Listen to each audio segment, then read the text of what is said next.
ఒక డాక్టర్ విప్లవకారుడు ఎందుకయ్యాడు? తనని నమ్మి వచ్చిన సైన్యానికి కాదు, గాయపడి ఉన్న శత్రువులు కూడా ట్రీట్మెంట్ ఎందుకు చేశాడు? ఒక చేతితో స్టెథోస్కోప్, ఇంకో చేతిలో తుపాకీ. వైద్యం చేసి కొన్ని వందల ప్రాణాలు కాపాడడం కన్నా విప్లవంతో కొన్ని కోట్ల ప్రాణాలు కాపాడాలి అన్న సంకల్పం ఆయనకి ఎలా వచ్చింది? 1951లో అర్జెంటీనాలో మెడిసిన్ చదువుతున్న ఒక మెడికల్ స్టూడెంట్ కి మనసులో లాటిన్ అమెరికా మొత్తం పర్యటించాలి అనే ఒక చిన్న కోరిక కలిగింది.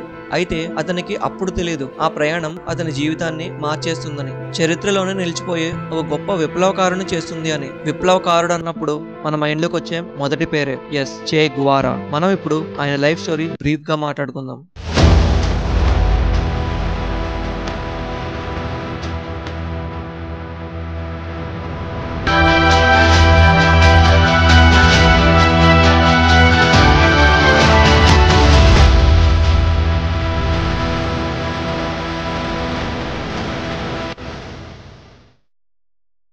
Ernesto Guevara Lynch, Celia de la Serna అనే దంపతులకు 14 జూన్ 1928లో రొజారియా అనే పట్టణంలో ఎర్నెస్టో గువారా జన్మించారు. గువారా చిన్నప్పటి నుండి ఆస్మాతో బాధపడేవారు. కానీ ఈ సమస్య తన జీవితంలో అనుకున్న లక్ష్యాల్ని సాధించడంలో ఎప్పుడూ అడ్డుపడలేదు. అతను చదువుకునే రోజుల్లో పుస్తకాలు ఎక్కువగా చదువుతుండేవారు. అంతేకాకుండా rugby, swimming, shooting, golf, football, chess ఇలా అన్ని ఆటలు ఆడేవారు.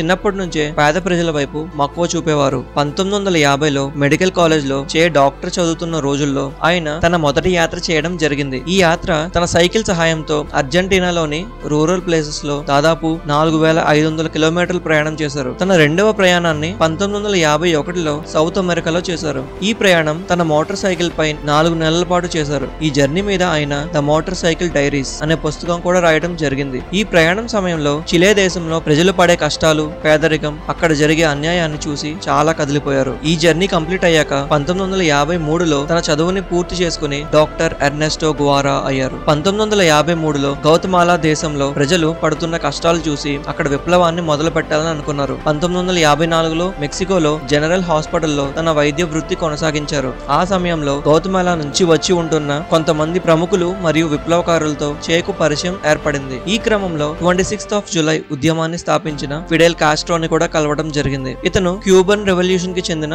విప్లవకారుడు. క్యూబాలో బటిస్టా ద్వారా జరుగుతున్న డిక్టేటర్షిప్ ని అంతం చేయడం వీళ్ళ ఉద్దేశం. చే గువారా క్యూబాలో ఉన్న పరిస్థితులు 26th జూలై మూమెంట్ ఉద్దేశం తెలుసుకున్నాక ఇలాంటి విప్లవం గురించి ఇన్ని రోజుల నుంచి ఎదురు చూస్తున్నా అని విప్లవం బాటలో నడవడం ప్రారంభించారు. గువారా తను ఒక డాక్టర్ కావడం వల్ల వైద్య సంబంధిత విషయాల్లో సహాయం అందజేయాలని కోరుకుంటారు. కానీ మిలిటరీ ట్రైనింగ్ లో కూడా పాల్గొంటారు. ఈ ట్రైనింగ్ లో గొరిల్లా యుద్ధ వ్యూహాలు నేర్చుకున్నారు. ఈ ట్రైనింగ్ లో చే గువారా మంచి పేరును సంపాదించారు. ఫిడెల్ కాస్ట్రో లీడర్షిప్ లో నవంబర్ 25, 1956లో 82 మంది బృందంతో క్యూబన్ గవర్నమెంట్ పైన దాడి చేయడానికి బయలుదేరారు. క్యూబా చేరుకోగానే ఎదురుదాడి జరిగి 60 మంది చనిపోయి కేవలం 22 మాత్రమే మిగిలారు. ఈ బృందంలో డాక్టర్ గా ఉన్న చే గువారా మొదటిసారి తన మెడికల్ కిట్ ని పక్కన పెట్టి ఆయుధాలను తీసుకోవడం జరిగింది. ఒక ఆకస్మిక దాడి తర్వాత మిగిలిన కొద్ది బృందం పర్వతంలోకి వెళ్లి తల్లాచుకున్నారు. తన విప్లవ జీవితంలో ఇవి మరువలేని రోజులని చే పేర్కొన్నారు. అలా పర్వతాల్లో తల్లాచుకున్న సమయంలో అక్కడ నివసిస్తున్న ప్రజల జీవితాలు, స్కూల్, కరెంట్, మెడికల్ ఫెసిలిటీస్ ఇలాంటి విషయాల్లో వాళ్ళు పడుతున్న కష్టాలు గ్రహించారు. వీరి కోసం ఏదైనా చేయాలని చే గువారా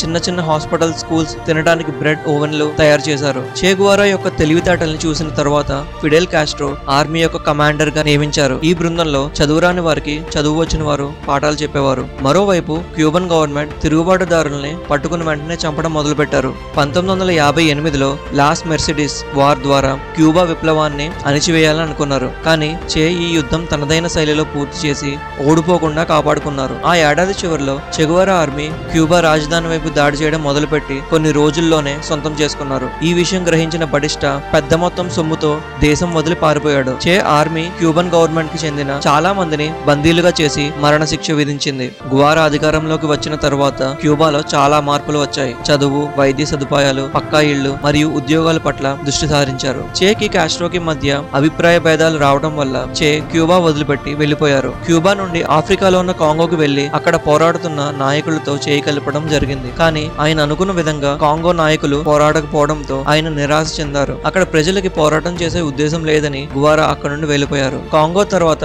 మళ్ళీ క్యూబాకి వచ్చిన చే బొలీవియాకి వెళ్లి విప్లవం మొదలు పెట్టాలని అనుకున్నారు. కానీ అక్కడ ఉన్న లోకల్ పార్టీలు మరియు అక్కడ ప్రజల సహకారం ఆయనకి అందలేదు. బొలీవియా గవర్నమెంట్ మరియు అమెరికాకు చెందిన స్థావరాలపై దాడి చేయడానికి ప్రణాళికలు వేయడం మొదలుపెట్టారు. ఇలా ఉండగా అక్టోబర్ 8, 1967లో చెగువారా ఉన్న స్థావరాలపై ఆకస్మిక దాడి చేస్తున్నప్పుడు గువారా లొంగిపోయారు. ఆ మరుసటి రోజు అక్కడ ప్రెసిడెంట్ ఆదేశాల మేరకు చేను కాల్చి చంపారు. మృతదేహాన్ని ప్రపంచానికి చూపించలేదు. 1995లో ఏడాది పాటు వెతికిన తరువాత చే మృతదేహాన్ని గుర్తించారు. పరిశోధకులు తను చే అని తెలిసాక సైనిక వందనాలతో 1997 అక్టోబర్ 17న ఖననం చేశారు. మనం భయపడటం ఎప్పుడు మానేస్తామో అప్పుడే మన జీవితం మొదలైనట్లు అంటూ ఒక గొప్ప సంకల్పాన్ని చేపట్టి ధైర్యంతో విప్లవానికి పునాదులు వేస్తూ ఒకరి కాలి కింద నీచంగా బానిసలా బ్రతికే బదులు లేచి పోరాడి ప్రాణం విడిచిపెట్టడం మేలు అన్న సందేశం ప్రపంచానికి తెలియజేసి వీరమరణం పొందిన రియల్ హీరో మన చే. ఆయన చాలా చిన్న వయసు 39 ఏళ్లకే చనిపోయి ఉండొచ్చు. కానీ ఆయన ఇచ్చిన స్ఫూర్తి ఎన్నో శతాబ్దాల వరకు మరువలేనిది.